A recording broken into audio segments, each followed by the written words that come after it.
Hello everyone. Today we're going to talk about CVs and resumes.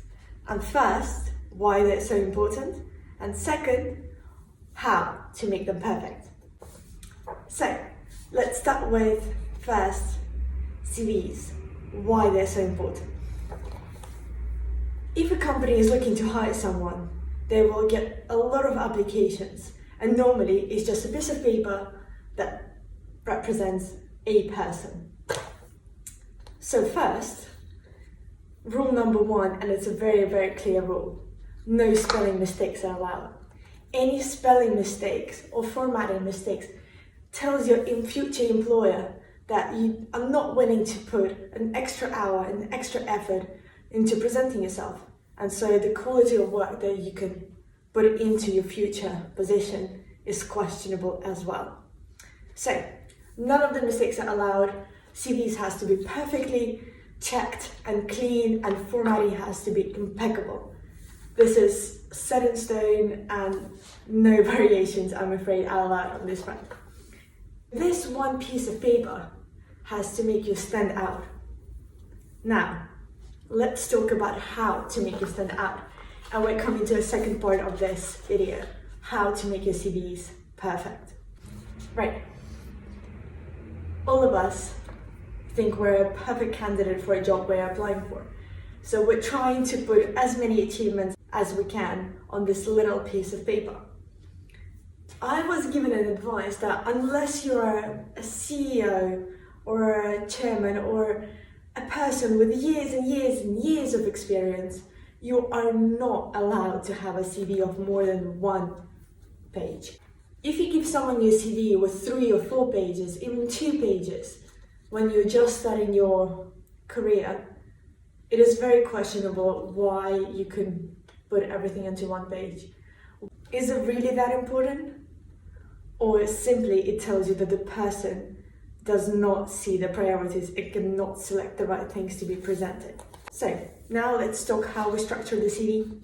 First of all, it's obvious, but you need to put your name and your surname, your address, in case your employer needs to contact you. So now let's talk how we make this one piece of paper presentable and perfect. Rule number 1, CV has to be chronological.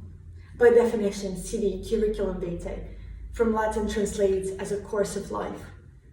So it presents where you started and how you got to where you are in a chronological order. My own CV starts with professional experience, and let's talk about this a little bit more.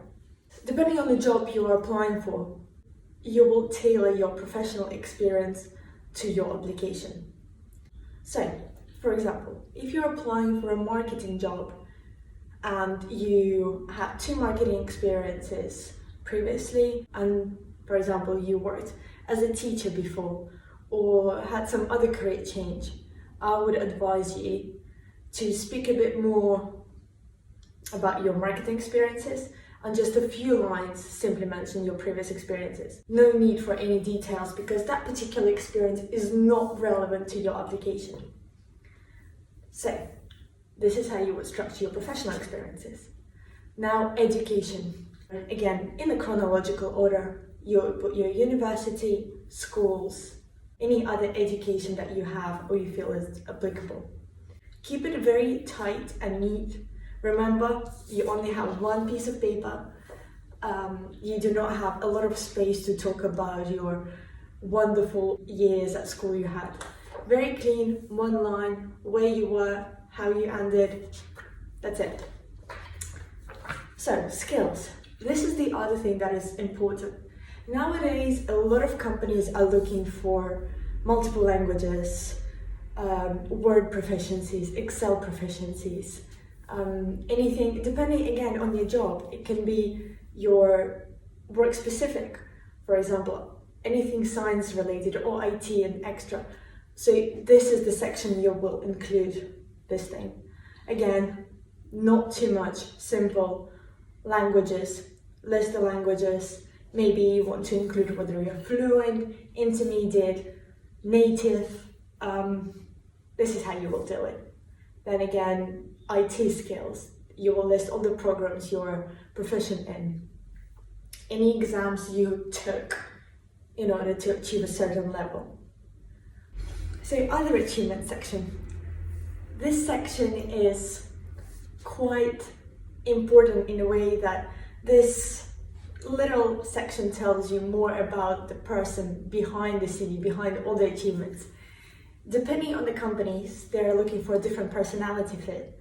And frankly speaking, we are, and I can definitely say that we all had some great achievements in our lives. But what makes us different is what we do outside of school, university, our job. How you stand out, and what is so special about you, why, with all your great achievements, why you need to be hired. What this section really does, it tells that you're good at time management. So, let's summarize this. Rule number 1, and it's set in stone, no mistakes. No spelling, no formatting mistakes, it has to be perfectly clear. Number 2, keep it on one page, do not exceed the limit, unless you have years and years of experience. And by years and years, I mean 30 or 40 years.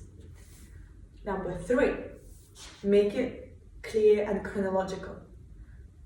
Make it easy to understand. Number 4, adjust your professional experience to your application. Select the right examples that will make you look like a perfect candidate on the paper. Select the skills you've applied from previous experience to the current application. Number 5, add something special to your other achievements. Make it a bit more personal. Try to tell your future employer who you really are. So when they see you in person, when they invite you for the interview, there are no surprises.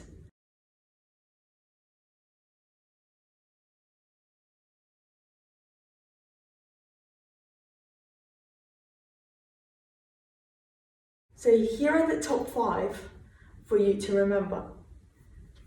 If you have any other questions related to CV writing, or you're not sure if your CV is right as it stands at the moment, please send us a message on info@leadingambitions.com and we will have a look at your CV.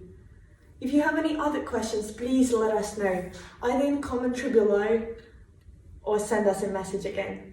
I'm looking forward to hearing from you soon, and I hope this video was beneficial to you. Have a good evening.